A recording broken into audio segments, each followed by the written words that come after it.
Watch What You Say podcast, and this is episode 8, ocho. And I was getting ready to say it in French, but I'm just going to say 8. We are back. Oh, is that what 8 is? Oui. Vivi Francais. I don't know. We are back. The other voice you may hear during this episode is the great producer and friend, Michael Klein. I'll tell you more about him later. Are you sure we know about him? Because he's been in... Okay, whatever. That's not important. The important thing is that we are back. We are back. We were a little bit of hiatus. I hope that you were able to catch up on episodes 1 through 7. We are now on Spotify, and so we are just upping the ante because this is a good podcast, if I may say so myself. And I'm not just saying this because I'm the host of it, but it has been enlightening for myself and for other people. And so, like always, I got to tell you about my life. I got to kick things off with some of my own personal truths. And so you may say, Beau, what's been going on in life? One, I had a breakthrough in therapy just this past Monday. Yeah, time is flying.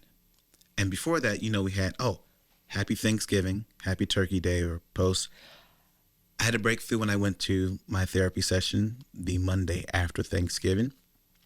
And it was a sort of come to Jesus moment in the sense that I mapped out in my mind that I was going to have a situation and it was going to turn out, with a bunch of nonsense and argument and it was going to be a fight.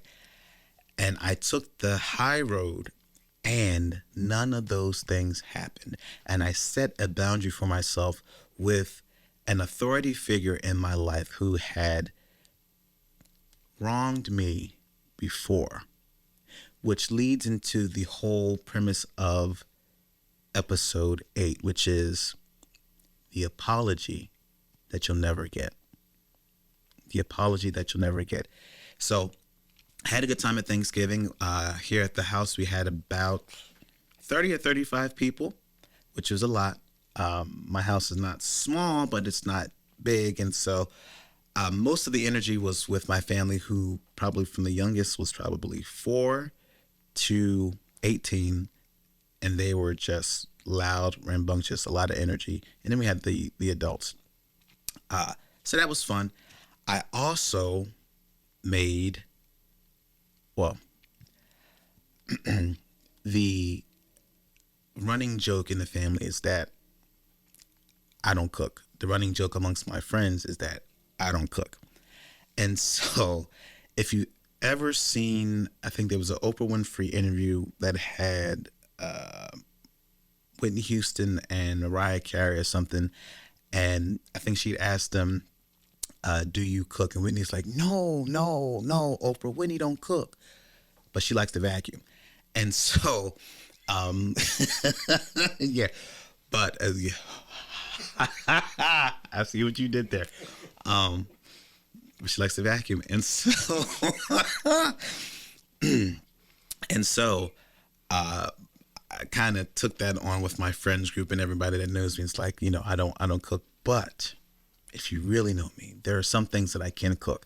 I can bake sweet potato pies from scratch because my great-grandmother taught me before she passed. And I can make a good old-fashioned pan of Southern dressing. Not to be confused with stuffing. Stuffing is like stovetop and what you put in the turkey. Dressing is made, and I make cornbread dressing made in a separate. So that was the hit. So I can cook a little bit. After that, I went to see my mother and my aunt, and I stayed there for probably maybe an hour and a half, which was good for me, if you know how I grew up. So that was very good. And I came back home, and I don't know about you guys or if you're living under a rock, but, and we'll talk about it later, but I watched Stranger Things season 5, volume 1, and I watched it twice before Thanksgiving dinner. Twice. Yes, yes. And the funny thing is, it's been 2 years since season 4. Yeah. So we'll talk about that later. But yes, I'm a Stranger Things fan. So yeah. But again, Thanksgiving was good. No real big arguments. I stood my ground and set boundaries. And my therapist told me that you extended yourself a lot of grace because you thought that you were going to go in guns a-blazing, and I had on my list of what I was going to say, da da da da da, and I was going to have my anger ready. I'm going to have my rebuttal ready, and I just didn't even go that far. I set a boundary, and I said, "This is what I'm not going to do," and those people were taken aback by the boundary that I set, but they couldn't do anything because it was a boundary that I set and I didn't budge from it. And so it accomplished thing. I know that I was never going to get an apology for the past incidents, although I believe I was rightfully due. But it didn't matter because I set the boundary. And now going forward, these people know, 1, that I mean business, and 2, I mean business, and 3, I mean business. And so that's but kind of, let's be honest, we all have that person in our lives, a parent, an ex, a friend, or a mentor, and someone who has kind of hurt us, and that's left kind of a bruise, and we've kind of spent years trying to explain it away. Could we have done something better? Could I have said something in a better tone? Maybe if I explained it better. Sometimes it's just what it is. Sometimes a disagreement is just a disagreement, and there's nothing that you can do about it. And for a long time, you wait for that sorry, right? Sometimes it should be as simple as, "I'm sorry, my bad, my fault, we good." And sometimes it's not that simple. Sometimes it is not that simple. And you rehearse the situation in your mind over and over and over again. What would you say? What would you do differently? When they finally acknowledge that they were wrong. And you imagine the moment that they take responsibility for it and become accountable, and you're like, yeah, that's what it's going to be, and I'm going to be free, and I'm right, and and it never happens. It never happens. And so it's deafening sometimes, because sometimes you are so right, you're so correct, and you got to take that on the chin and say, they got that one. But there's this truth most of us have to learn the hard way. And that is, some people will never, ever apologize. Not because you don't deserve one, but because they are incapable of giving what they never learned to hold. And simply waiting for that apology from those people becomes its own kind of prison. And we don't want that. We don't want that. So today, we are going to talk about unlocking that door.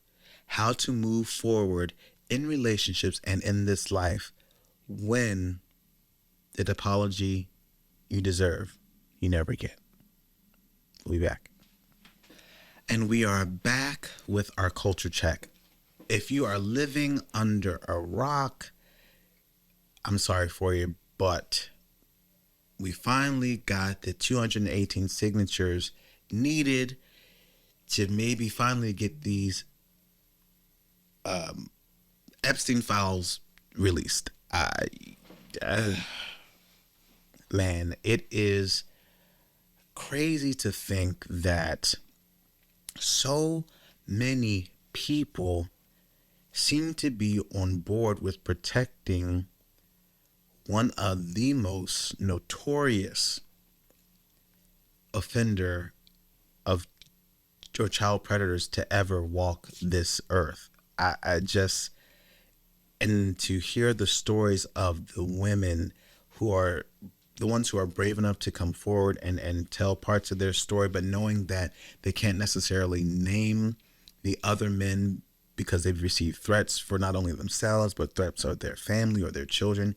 It's just sick and sadistic. And it's just, you would think the one thing that we would care about is protecting the babies, protecting our children, protecting people who are 18 and under, the most vulnerable.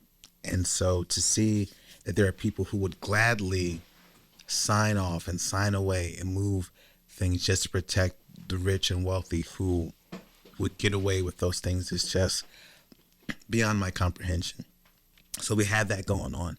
And I have to double check, but I believe that they're getting ready to do impeachment articles against 45 again. I mean, with this Pete Hegseth and the Venezuelan bombing of the boats for drugs, and then the people who were survived, and then they are unalived by a second order that was supposedly given or not given. It's just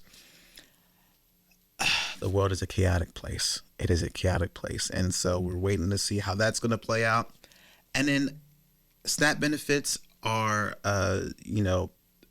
back, but there's more stipulations that people have to go through, more red tape, and it's just, there's a whole lot of unnecessary things going on in society that are seeking to harm people. And at the end of the day, all of us Americans, and even people who immigrants, just want to have a better life for themselves and for their families. That's essentially what I believe the American dream is to create a better life for yourself and your family and create some type of generational wealth. It doesn't necessarily have to be the house, the car, the all that kind of stuff, because those are monetary possessions, but just the essence of being able to just get up every day and kind of just live comfortably without fear or retribution because you are othered. But we live in a society obsessed with closure, right? And the movies show people across from, well, let me put it this way. Movies show people sitting across from one another and who hurt them, and we're going to talk it out, we're going to hash it out, and we're going to say, you did me wrong, and I'm going to tell you how I did you wrong, and then that's going to be closure. We're going to get up, and it's going to be happily ever after. No. The apology video goes viral. People start using your way of apologizing to make things new and repair relationships. Social media makes it look like the healing happens overnight. It happens when someone finally admits that they were wrong. But in real life, let's just be personal. In real life, real life is messy. Real life is painful. Real life doesn't always return what it owes you. And here's the kind of deeper layer of that. Sometimes the people who have harmed us, who have harmed you, are still committed to the version of the story where they are the hero. If you can believe that. I mean, not the one who caused the wound. And so as a culture, we expect accountability, right? You expect, if I do wrong, I'm going to man up and I'm going to say I was wrong, and regardless of the reason, and we're just going to take it from there. Everybody's not like that. but we really rarely teach what it means to be emotionally literate, right? And as a result, the whole society is just sitting around waiting on people to simply apologize. These are people who don't even think they did anything wrong. They don't have the capacity to give what we want from them, and that is that apology, that closure. So today, you and I, we stop waiting for the apology that we're never going to get. So let's unpack that. Right? Let's talk about having emotional depth, right? When we wait for someone's apology, we're really waiting for them to validate our pain. All right, we want it's supposed to confirm what we've known all along about the situation. But what if you validated it yourself? You don't need someone else's confession to confirm your wound, to confirm your sore. Your hurt is real. Your experience is definitely real, and your memory is real, and the healing that needs to take place is real. And most of all, forgiveness. All right, listen to me. Forgiveness is not letting them off the hook. It's not. But what forgiveness is letting yourself off the hook. It's choosing peace over proof, which is a mind game. And it's choosing freedom over fairness. It's, you know what? You got that one. I'm going to let you have that. And after this, I'm going to set a boundary, because you may not ever tell me that you are sorry, but from here on out, I know how to handle you. I know what box to place you in depending on the circumstances. And that really depends on the nature of the relationship, because sometimes I know, children and their parents have disagreements and things like that. Or you have fights with family. You have fights with your girlfriends or significant others. You have fights with your siblings. Relationships are full of issues sometimes, and you're going to have times when you fight and argue, and sometimes it's not a big issue and you can just say I'm sorry, or you can just kind of move on without an apology. But those deep cuts, those deep hurts, you'll never get an apology. So when you stop waiting for the apology, you start making room for the healing. And so one quick, I guess would be anecdote that I know I'm never going to get sorry for. When I graduated high school, that night, everybody's excited and, we all graduated. My mother and her boyfriend at the time came up to visit me for graduation.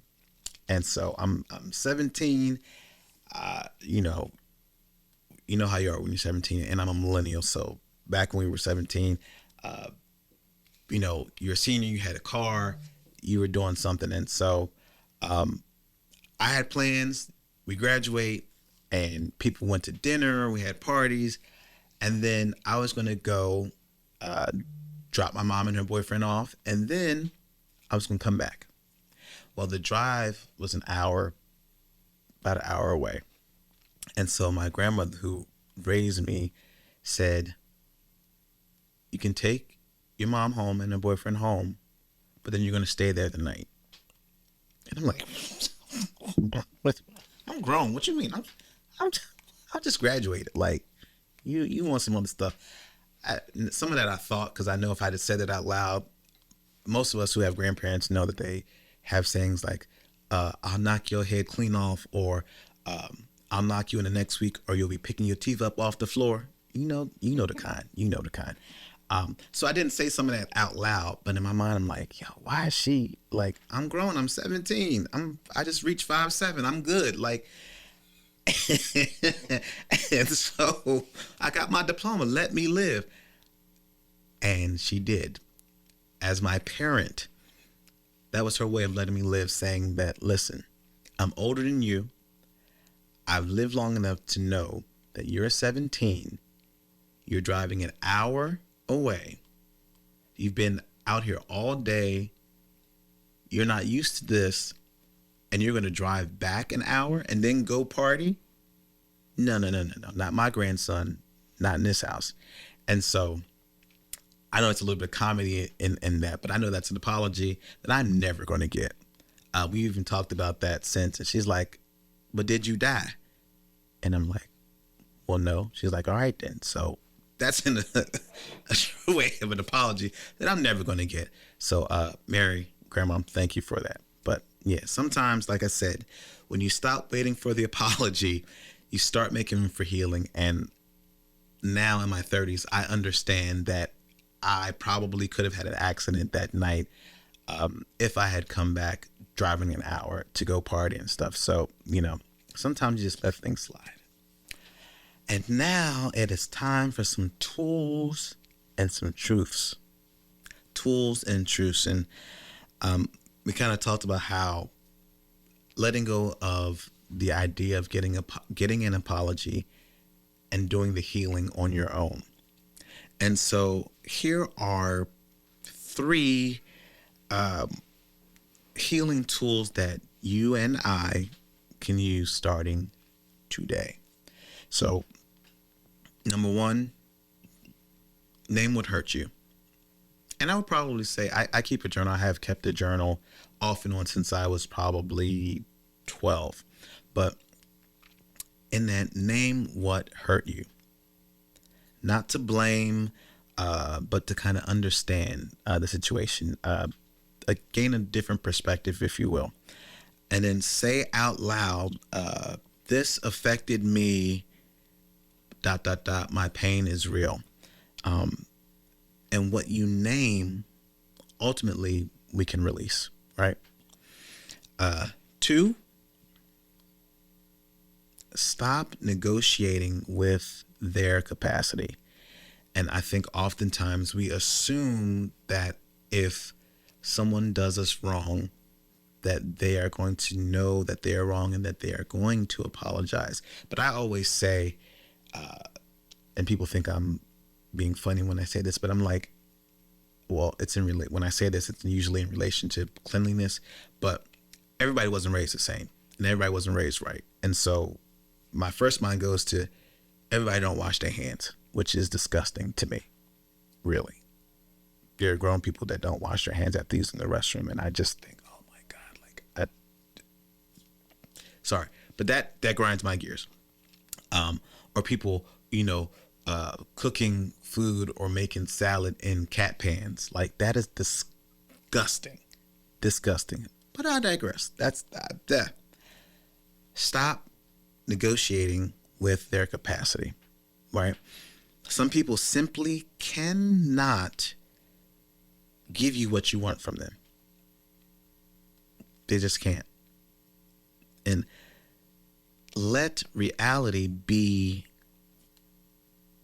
enough information. The reality that they are not going to apologize, that they're not going to say sorry, that they also sometimes probably feel justified in what they did in their actions.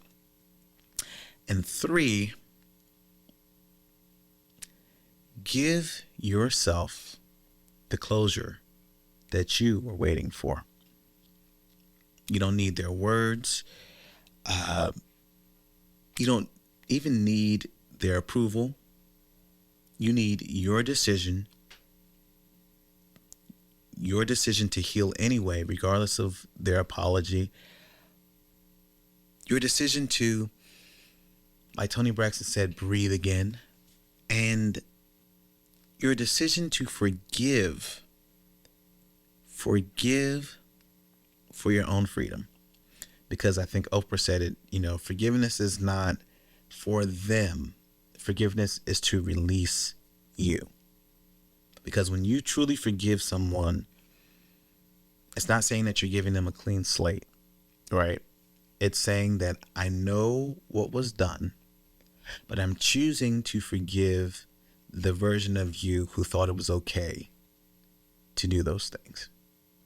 Again, everybody wasn't raised right, and you don't always know what's going on in someone's mind when they behave a certain way.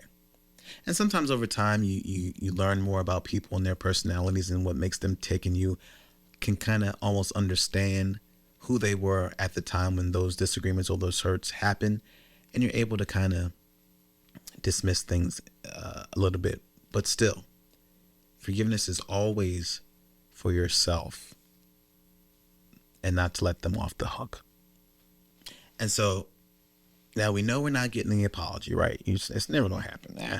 And you're choosing to heal yourself.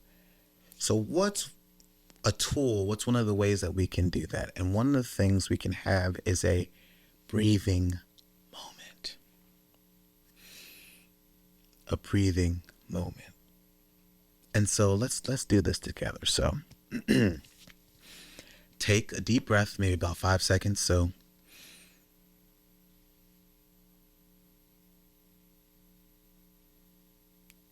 let that sit for a second. Let your shoulders drop. Let your heart kind of unclench, kind of open up, right? And then exhale, just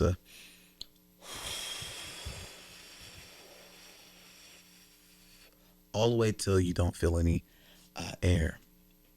That is what release feels like. That is what release feels like. Again, I remember watching Family Matters, and I think there was an episode where I think Steve was just doing a bunch of nonsense. Steve, and then I do that, all that kind of stuff. And so Carl Winslow, he adopted this thing. It's like, if I remember, 3, 2, 1, 1, 2, 3. What the heck is bothering me? And so that was his way of kind of decompressing, because we knew that Stephen Q. Urkel was up to something and ruining his day, causing havoc for the Winslow family. So I kind of threw that in there because it's something that I remembered. But, in your breathing moment, also, just think of that. 3, 2, 1, 1, 2, 3. What the heck is bothering me? And then just kind of name it and let it go. Name it, let it go. And this week, our word to the wise is just simply peace. Peace is the apology you give yourself. Don't wait for someone else's awareness to validate your healing. Again, don't wait. Do not wait for someone else's awareness to validate your healing. And in keeping with the word of the wise, here's some affirmations and some spoken reflection, right? Things that you can do. So repeat after me. I release what no longer deserves my energy. I forgive so I can breathe again. I am done waiting for closure from places that cannot give it. Feel that? Now ask yourself, who have I been waiting on to set me free?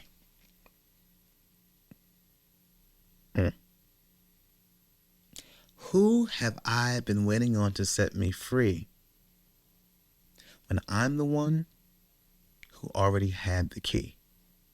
Oh.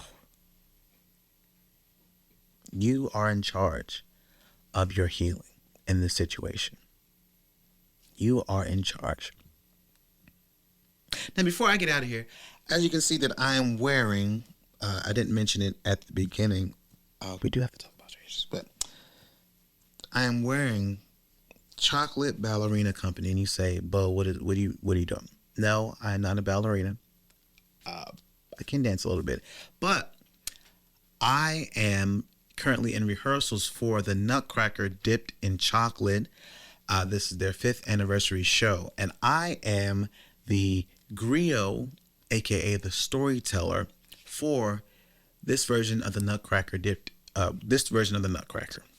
And so, what sets this apart is that we are this production of the Nutcracker is done with a predominantly Black and Latino cast, right? Full of diversity, but these are some talented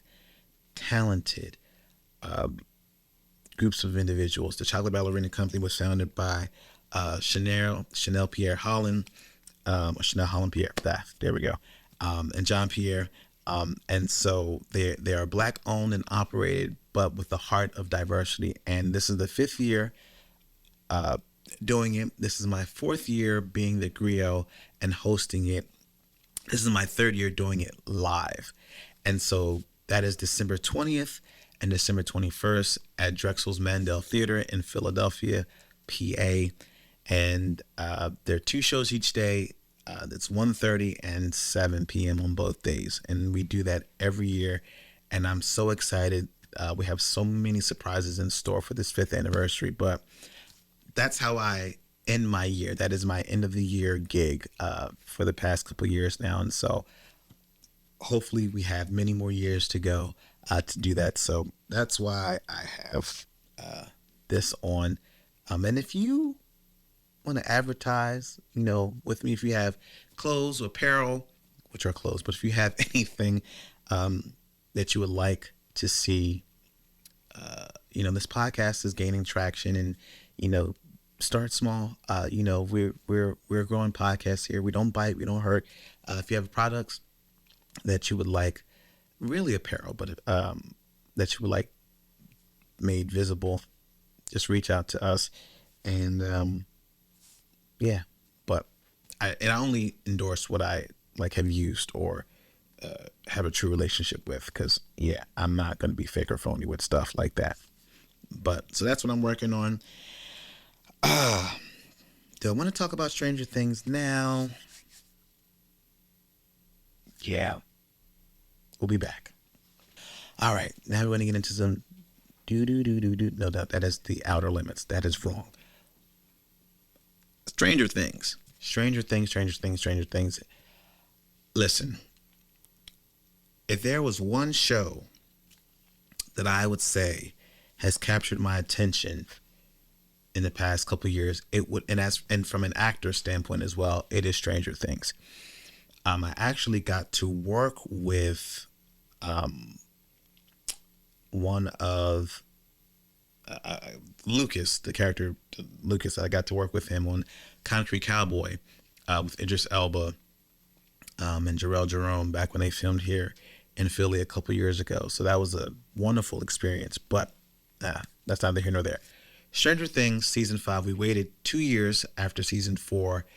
We got the appearance of Vecna came into the picture, and Max was left in a coma, and just Hawkins had been the 4th death had occurred from Max, and Vecna had allowed the Upside Down to kind of cross over, or the realms to meet, or whatever. I watched season 5, volume 1 twice already. I almost did it twice in the same day, but I said that would probably be overkill. Let me watch it all the way through, right? I love Erica, but watch it all the way through, and then take a breather, because the next day is going to be Thanksgiving. Have a chance to kind of unwind, let my mind get distracted, and then watch it again with new eyes, and then see things that I didn't see and pick up things that I didn't catch before. It is so well written. I'm not giving any spoilers away, but the last 10 minutes of episode 4, the sorcerer, pays off season 1's beginning. And volume 2 comes out on Christmas Day. And then the finale is going to be on December 31st. What a way to end the year. So I'm excited for that. I'll be in church first, I think, and then, because we do watch night service, if you know, you know. But then after that, it will be Stranger Things. I'm just so excited to see how it ends.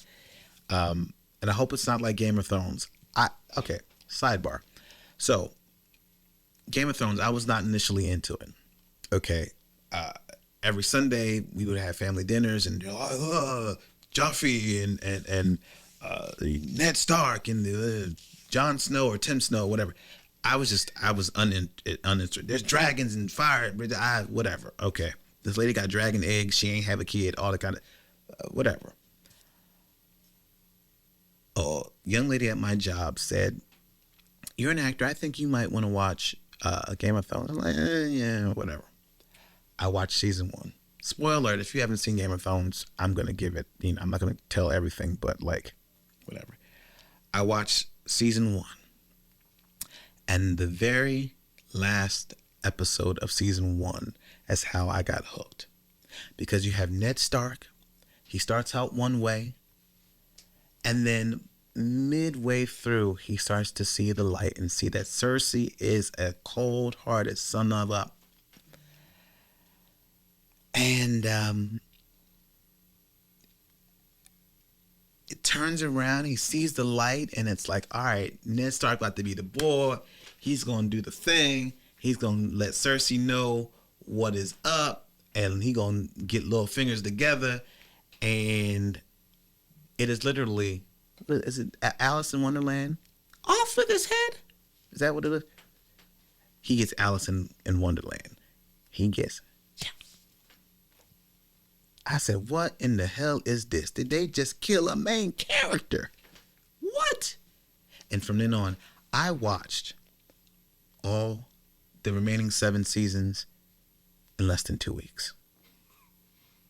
I mean, I would be up till 3 and 4 o'clock in the morning, knowing that I had to get my ass up to the gym, and from the gym back home to wash, because I believe in cleanliness. Because I've seen another sidebar. Do you know that there are people that will go to the gym and work out, put their work clothes on, and go to work without washing? Nasty. Just nasty. But I said that to say,